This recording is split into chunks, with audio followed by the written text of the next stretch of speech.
Maravilha, meus irmãos, a paz do Senhor Jesus. Livro do profeta da oração e do avivamento.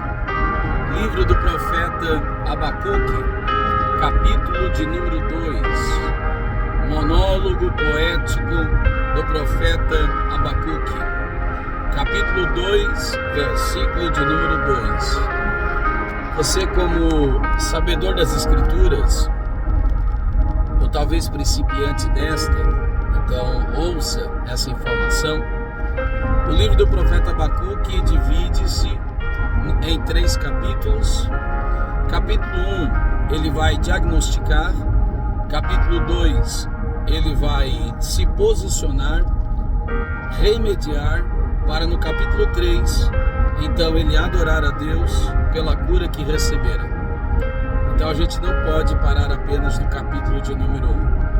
Eu estou transitando, tendo a grata alegria de estar indo pregar num culto de ação de graça pela passagem do aniversário do pastor presidente da Igreja Evangélica Assembleia de Deus da cidade de Eiro, meu amigo pastor Valdeci Martins. Então, recebendo essa grata alegria, minha esposa está no volante e eu tenho a grata alegria de estar aqui comunicando-lhes uma ideia. Então, Abacuque capítulo 2, versículo de número 2. Olha que interessante. Cronologicamente falando, você sabe que o Abacuque interpõe-se entre os 2 cativeiros. Aí nesse corre-corre, nessa dramaturgia, enfim, o mundo está em crise, o mundo está em guerra. Capítulo 2 tem os 5 ais de Abacuque.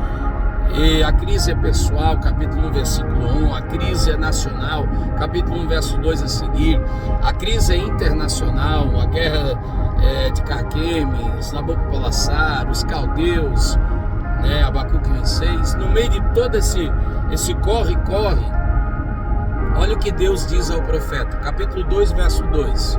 O Senhor me respondeu e disse: escreve a visão deve ser escrita, grava sobre tábuas, para que a possa ler até mesmo quem passa correndo.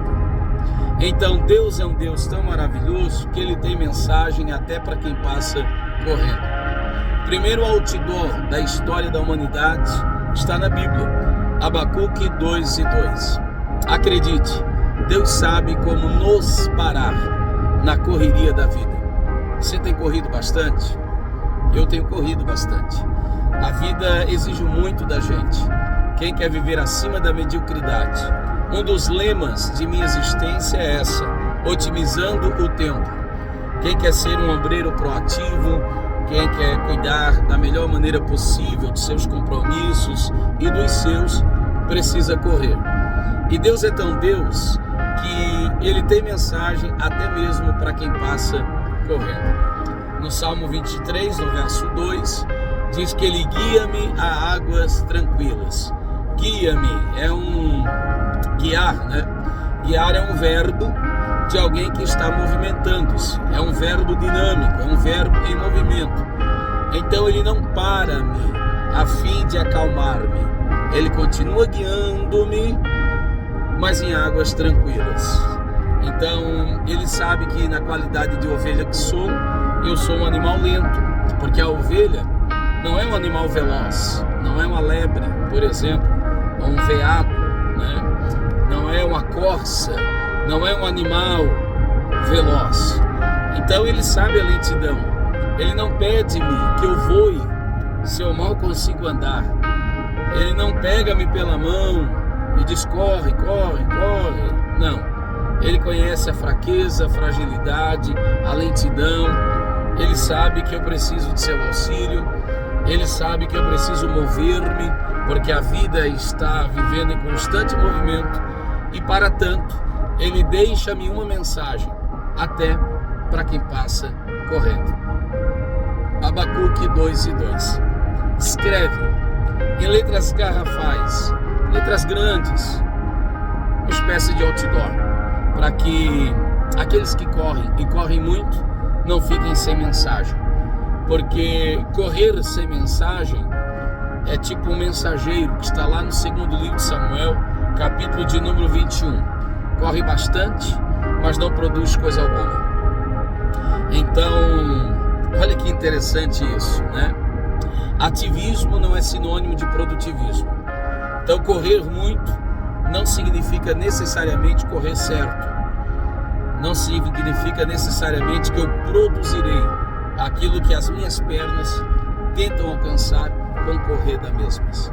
Mas fato é, se eu quero correr, se eu quero andar, se eu preciso fazer isso, e eu quero chegar a algum lugar, e não quero chegar lá vazio, e não quero chegar lá seco, não quero chegar lá sem propósito, existe um Deus que se preocupa comigo, que conhece a minha correria e que sabe que eu preciso de uma mensagem, que eu preciso estar debaixo de uma palavra, e que é esta palavra mais poderosa do que o meu corre-corre.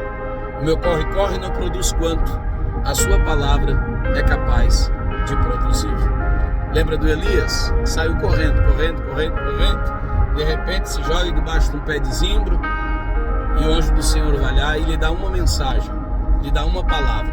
Ele continua correndo, entra dentro da caverna e o próprio Deus aparece lá para lhe dar uma mensagem. Como quem diz, você pode continuar correndo, você precisa correr. A questão é para onde você está correndo. Correr sem uma mensagem é correr de balde, é correr em vão, é levantar cedo e é dormir tarde, na linguagem do Salmo 127. Na nossa linguagem auricular, é dar murro em ponta de faca, é malhar ferro frio, é trabalhar, correr e não ver o resultado. Então, em nome de Jesus, mais do que correr, mais do que a velocidade de suas pernas, é a direção delas. Isso sim deve ser considerado. E se você estiver correndo e achar necessário esse corre-corre, então, em nome de Jesus, não corra sozinho, não corra ao léu, corra debaixo de uma palavra. Escreve, Abacuque, uma palavra em letras grandes, para que aqueles que passarem correndo possam lê-la. Que Deus te abençoe, em nome de Jesus. O verbo preferencial usado pelo evangelista Marcos foi imediatamente. Jesus era um obreiro proativo. Jesus corria, Jesus percorria, Jesus andava sempre, mas nunca andou de balde. Produziu muito em seus 33 anos de existência, em seus 3 anos, pouco mais de ministério, produziu mais do que a gente é capaz de produzir a vida inteira. Então, mais do que correr, é correr certo. Mais do que correr, é correr para o lugar certo.